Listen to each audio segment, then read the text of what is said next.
हम सभी ने कहीं ना कहीं और कभी ना कभी ये एक्सपीरियंस ज़रूर किया होगा।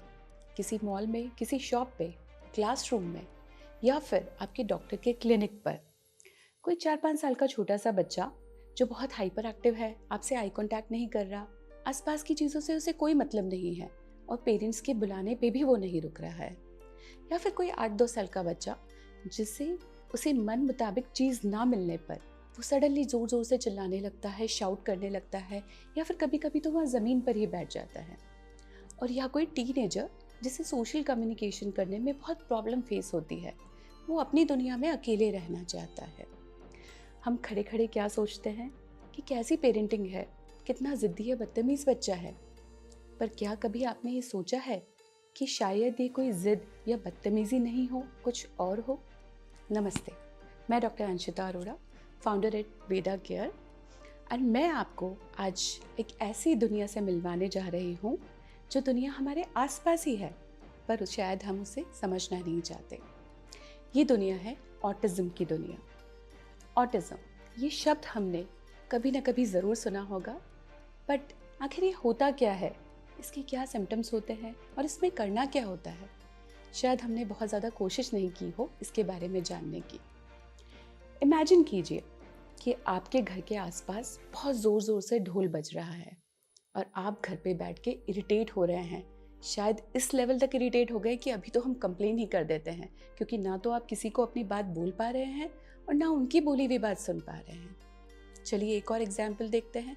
आप एक बहुत भीड़ से भरे हुए स्टेशन पे खड़े हुए हैं, एक ऐसा स्टेशन जहाँ पे सिर्फ लोगों की आवाज़, भीड़ और ट्रेन की आवाज़ सिर्फ यही सुनाई दे रही है और आपको लगता है कि कैसे जल्दी से जल्दी हम अपने घर पहुँचे यहाँ से।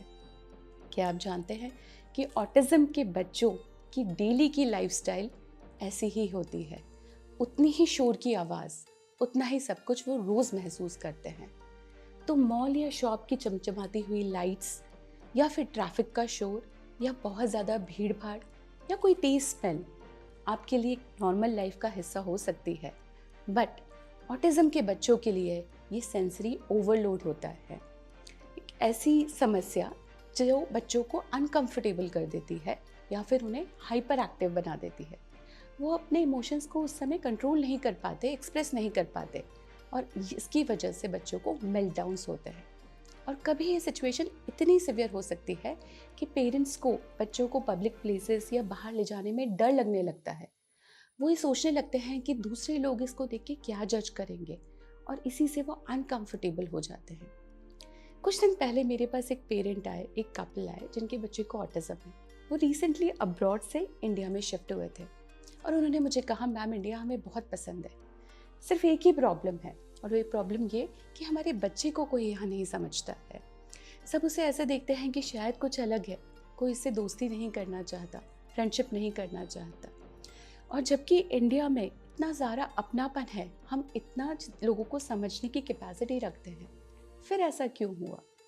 समस्या ऑटिज़म में नहीं है, समस्या है हमारी सोच के दायरे में। समस्या है ये मानने में कि ऑटिज़म में मतलब कोई कमी है, जबकि ऑटिज़म का मतलब कोई कमी नहीं, ये लाइफ जीने का एक अलग तरीका है। तो चलिए आज हम ये डिसाइड करते हैं कि नेक्स्ट टाइम हम किसी भी पब्लिक प्लेस पे किसी बच्चे को देखें जो बहुत हाइपर एक्टिव है या उसे मेल्टडाउन्स हो रहे हैं, तो हम उसे जज ना करें, अपना ओपिनियन ना दें या फिर हम कोई उन्हें सलाह ना दें, जबकि हम उन पेरेंट्स और उस बच्चे को एक छोटी सी स्माइल दें। हम अपने आंखों से उन्हें ये समझाएं कि कोई बात नहीं, होता है, हम समझते हैं। तो 2 अप्रैल ये दिन हर साल ऑटिज़म अवेयरनेस डे के रूप में मनाया जाता है और आज इस वीडियो के माध्यम से मैं आप सभी से ये प्रॉमिस चाहती हूँ कि 2 अप्रैल को हम ऑटिज़म के बारे में और समझेंगे और किसी एक पर्सन को, चाहे वो आपका फ्रेंड हो, चाहे वो आपका कलीग हो या फैमिली मेम्बर हो, उसे ऑटिज़म के बारे में ज़रूर बताएंगे। तो दुनिया को बदलने की शुरुआत हमारी सोच से होती है। हम अपना नज़रिया बदलेंगे तो दुनिया की बाकी चीज़ें अपने आप बदलने लगेंगी। Thank you. जय हिंद, जय भारत।